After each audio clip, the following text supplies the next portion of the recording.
Fastamai, Reina Sarah. Good afternoon, ladies and gentlemen. If I may give you the latest statistics from our good hard-working friends at Department of Health and Social Care. The total number of tests undertaken is 4,767. We have had 4,756 tests returned, which means we got 11 outstanding. There are 336 confirmed cases, and the meaning that today we have no new cases. Total active cases is 3, and I have another update here from the Department of Health and Social Care. As well as providing an update on the testing results, we've been asked to pass a message regarding dentists. I know this is on a lot of people's minds. We have received a number of queries on this difficult subject, particularly for those who require emergency dental work. Patient needs in this circumstance can be urgent. However, it is clearly very hard to deliver these services whilst adhering to social distance guidance. Department for Health and Social Care continues to work with all dentists and the Islands Dental Association towards the resumption of these services. A standard operating procedure to reopen all practices has been approved in principle, but there will be finalised next week along with quality assurance visits and discussions on the use of PPE and infection control, which Department of Health and Social Care will undertake.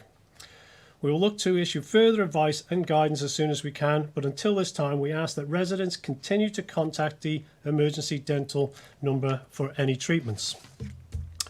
So with that, I just would like to say welcome to TT Week. It's starting tomorrow, and I know many of the fans around the world are going to be dejected. Why? Because we have no TT. But what I can tell you is that we have entertainment for TT Week. We have the TT Lock-In, which is going to feature the virtual TT, 8 days of entertainment starting next Saturday. Manx Radio have their own programme of events which will be very exciting, and in particular I always look forward to Roy Moore's Mountain Memories. And there is also ITV4, which will be featuring races of the last decade. And what I'd like you to do, is what I'm doing, is to actually promote TT.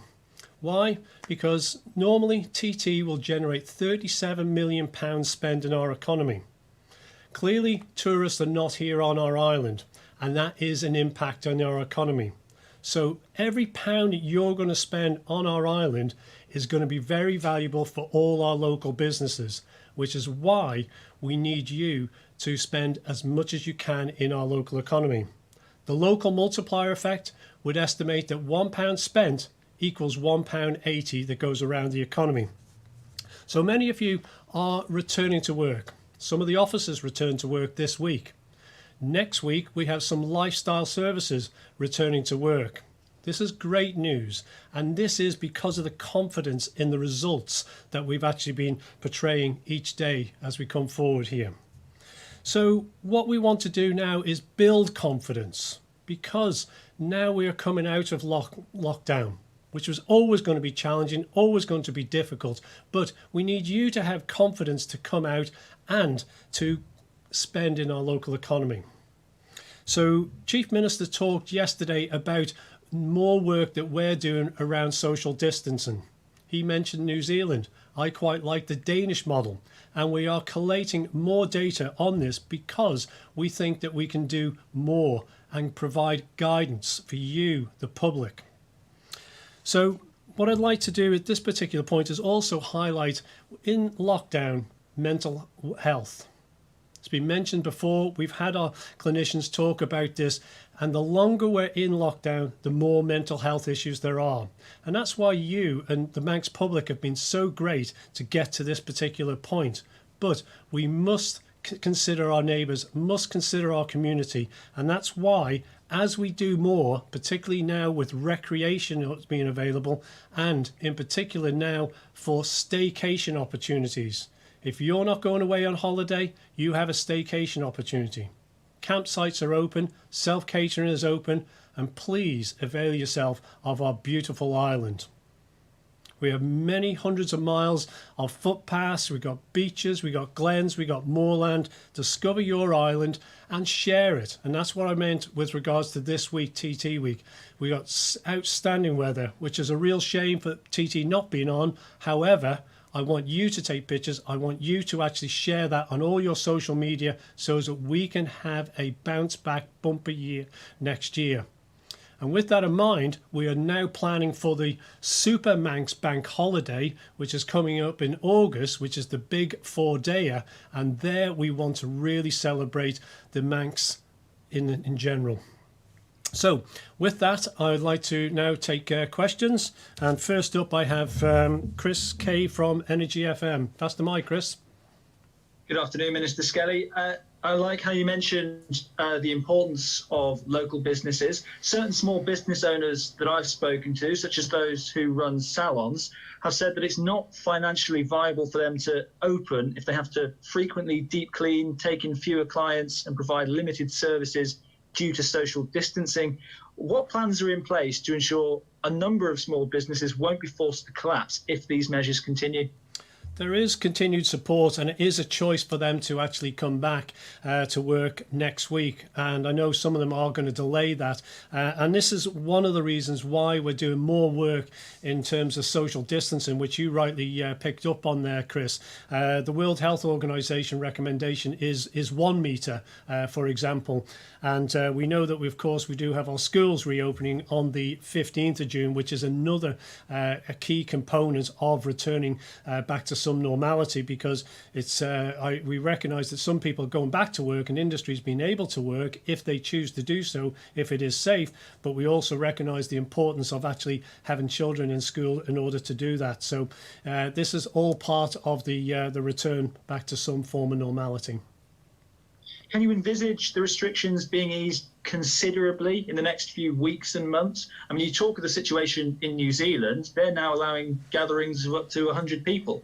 Is that something we can expect to see in the Isle of Man in the next few weeks and months? We are taking small steps, baby steps, as has been required. However, what we will say, given where we are, what we are, day 9 with no new cases, that's great news. And I want to say it once more, thank you to the Manx public, because it's your cooperation that has enabled us to get to this particular point. And our hospital actually now is COVID-free, which is a remarkable achievement. So we are taking steady, measured approach, and what we try to do in all cases is gather more evidence before we do actually make a decision. So as Chief Minister stated, I think it is next Thursday is our next major decision point. I mean, the health minister's mentioned numerous times over the last few months his caution and taking these baby steps. Do you think, though, that could be of the detriment in the long run if we don't act as a nation befitting of our situation rather than that of jurisdiction, a country which has been worst affected by coronavirus? I mean, those numbers today, very, very encouraging once again. They are encouraging, and yes, we are taking a very steady, measured approach. It's fair to say, but we have been first movers in certain cases, particularly with regards to recreation, and and I hope people are enjoying having the 10 outside, 2 inside at the moment, as they can have more interaction. Which is as I go back to the point there with regards to mental health, because that is becoming a growing issue, and I know my other colleagues are getting quite a number of calls with regards to that particular issue. So I think we're taking a good, steady, measured approach, and we look forward to next Thursday, when hopefully we'll be on with more information, be able to make a more substantive statement by Chief Minister. Thank you, Chris. Next is Simon. Pass the mic, Simon. Good afternoon, Minister. And firstly, of course, backing up the good news, we've got the virus on the ropes, it seems, after a fantastic effort by all concerned. Secondly, though, and following up on Chris's theme, we now have a pretty huge and complex task of getting the economy back on track. Businesses that have been allowed to reopen are finding significant problems with implementing the new safety measures and trying to coax a sort of shell-shocked public back into their old buying habits.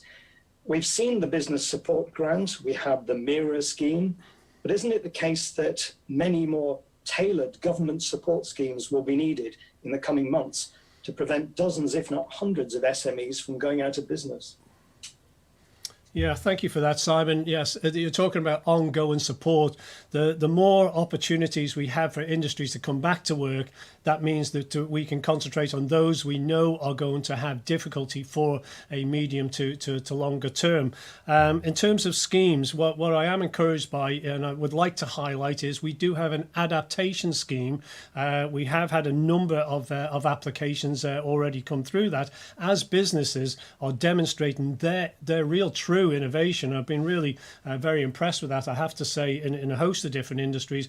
And I'd recommend anyone who's thinking about their business to come to us and talk to us about an adaptation scheme, because that can be applied, and we can process that. So we do recognise there are certain sectors that are going to struggle for some time. And you're right, the word you use there, shell-shocked public. And that gets back to the word that I like to use is about rebuilding confidence, so as they can actually go out and about in a relatively normal manner, with obviously the guidances in place. And do bear in mind, those who we are allowing to go back to work, it's only if they choose to do so, if they feel it is safe to do so, and there is support mechanisms in place. Treasury Minister just announced, I think it was now 2 weeks ago, with regards to the salary support schemes being extended right the way through the summer, which I know is a comfort to a number of businesses. Thank you, Simon. Thank you very much. Now, my second question: if the Isle of Man could, in fact, declare itself coronavirus free, which now looks like a real possibility in the week or so ahead, do you see opportunities for us to gain economic benefit from such a status? And if so, how? Yeah, very good question. And yes, we would like to think that we could, or we will be very well positioned to take advantage of that. And one of the things that we're doing, and why I say I'd like you, the Manx public and the media, to promote the Isle of Man in its beauty. And what do we say in the Isle of Man? No better place on a fine day. And by God, we've had some fine days. So please share that, because what you're doing is you're promoting the Isle of Man, not just as a place to visit, which we will want that bounce back next year, but also a place to live and work, which is the very simple premise of the programme for government. And we know we're already gaining inquiries, and there are businesses that have people ready to move to the Isle of Man. Why? Because of our position here, but also the quality of lifestyle that we do have on our island. And I think we've all got a role and responsibility there to promote the Isle of Man, which is done to pretty good effect, I have to say, by a lot of the social media, along with the mainstream media, which you guys are. So very good question that. Thank you, Simon. Tim. Thank you. That's the way, Tim. Mighty haircut. Just amused. Yeah, it needed doing in this fine, glorious weather. You mentioned obviously TT, and we'd have hotels that would be bustling now with TT visitors, campsites, etc., but there is the fallout, the reputational fallout, because as well as we're getting all I should have been on the island today, we're getting a lot of comments about the fact that people didn't get a refund, and they have lost considerable amounts of money in some instances. You've put words out saying reputational damage to the island, you're working to avoid that with the hotels, but just could you give us some details as to how you're doing that if hotels are sticking with their non-refund policy?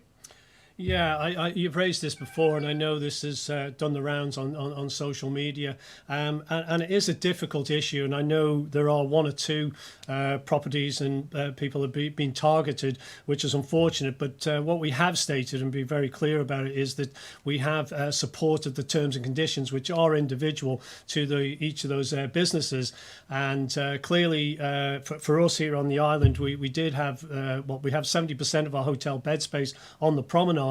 They were living through the disruption of that. They then had the Flybe, and then COVID came along. And as you know, we work very much on a seasonal type of issue, so we know it's very difficult with the margins. But what I would say is there are many hoteliers, as well as the tour operators, have managed to forward book, which is great, and we welcome that. And good news just recently by the Steam Packet talking about their bookings for next year, which are showing very healthy, very strong, and we hope that can be maintained. And I'd also like to say that this is a global issue, the travel problem. Many people have booked holidays. There's airline collapses. I saw Sheeran's actually collapse there just this last week. You know, one of the oldest coach company, you know, in Britain, and that's another form of tourism that's quite strong for us here on the Isle of Man is coach travel, and what will happen as a result of that in terms of coach business, because given their demographic and you know that getting back to public having confidence to go on holiday. Right now, our focus here as an island is the domestic economy, which is why we need the island's population where they can to spend on island. So I get back to that multiplier effect. Every pound spent can represent £1.80 going around our local economy, which is really valuable for us, particularly more so now.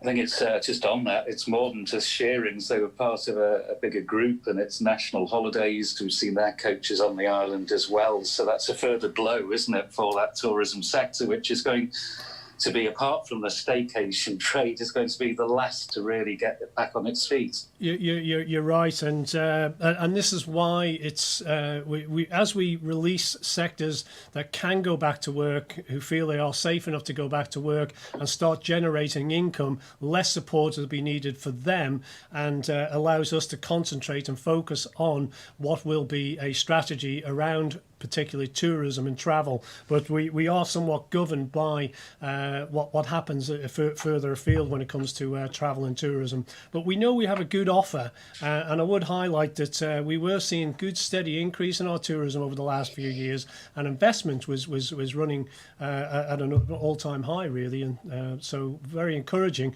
And I do know that there is still interest there, so but it will be a difficult one, and it will take some time. So the staycation is relatively small scale, but it is an opportunity that we do want to open up sooner rather than later. And secondly, how concerned are you by the sacking of Chris Thomas from the Council of Ministers, and comments that now Douglas Central MHK only said on the Manning Line about the Council of Ministers using emergency powers inappropriately, a group within Coman who are running things and sidelining other ministers? And why did Coman not read the mood of Tynwald correctly on Tuesday over the planning issue? Well, a number of questions there. Am I concerned? Yeah, I mean, Chris, I always brought value and fully respected his input, and personally had a lot of direct input with him. So it is what politics is very often. A week in politics is a long time. I'm saddened to see him go, but now he is gone. I'm sure we will continue to work together. I worked with Chris previously as on the backbenches. That is the case. In terms of council ministers not reading the mood, that does and can happen, from time to time. A lot of people think that council ministers has a block vote and can run things through Tynwald, and that's not the case. We do not have a majority, so that will happen from time to time, and it's certainly not the first. I'm sure it won't be the last.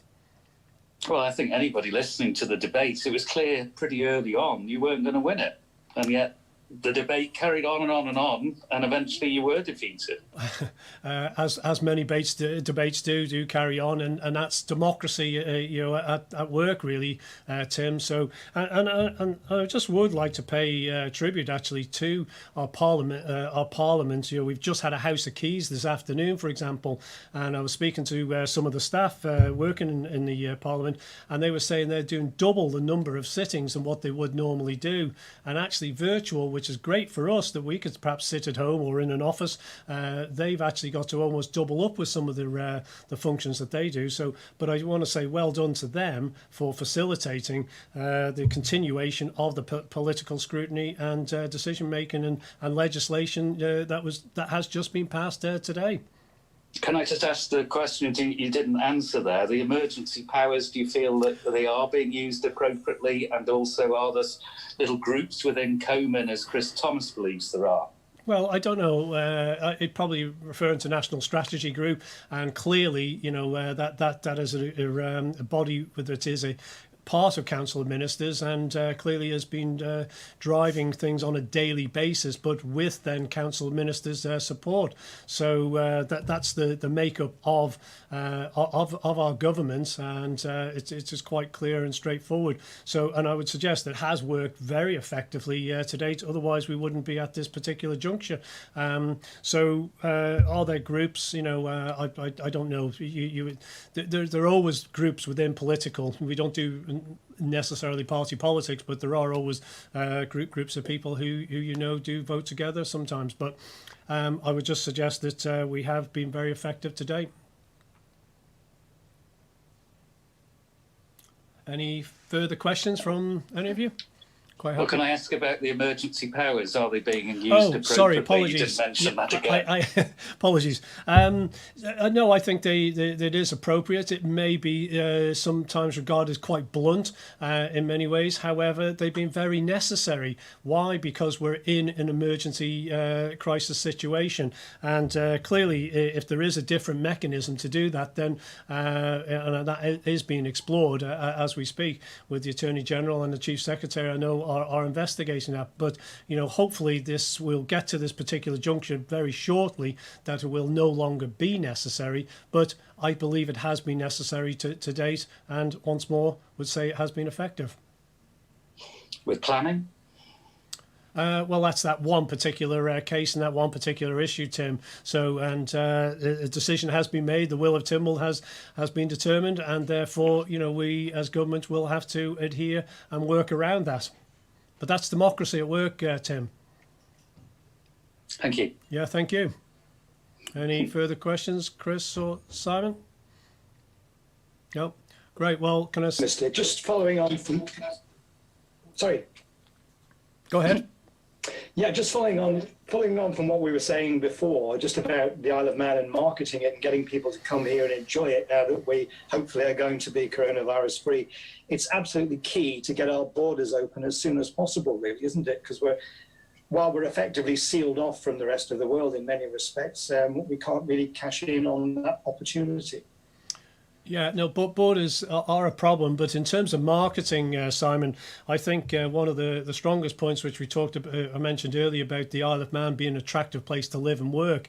I've been reading a number of articles people have been sharing with me about, do they really want to live in a big city? Do they really want to have a commute on public transport? And there are people I know that actually moved here, local Manxies, that came back to the Isle of Man and are actually working for UK companies, and quite frankly, some of them do not want to go back to the UK, but they've proven they can be still productive. And as a government, I think we've demonstrated that too. I just look at our own department. Within a week, 98% of us were working from home. And we've been working 7 days in certain cases there, which has proved that we can be effective and still provide those vital services. And one of the other benefits of this is not long ago we were debating climate change. Well, one of the biggest advantages of climate change is us not getting in the car and going to work. So there is a direct benefit right there too. So I do think there is, they call the new normal, and I think we'll see more of this. The private sector, I know, is discussing this very heavily at the moment because they see cost-cutting opportunities as a result of the new economy going forward. And government clearly needs to look at this as well on a more sort of permanent basis. Thank you. Thank you. Great. Okay. Well, thank you very much. Appreciate the questions, and thank you once more to the Great Manx public. And I'll just leave it with you to say, Tani Sushi, stay safe, Manon Sonderbrak, Isle of Man forever. Have a wonderful weekend and enjoy the TT fortnight. Go Mind.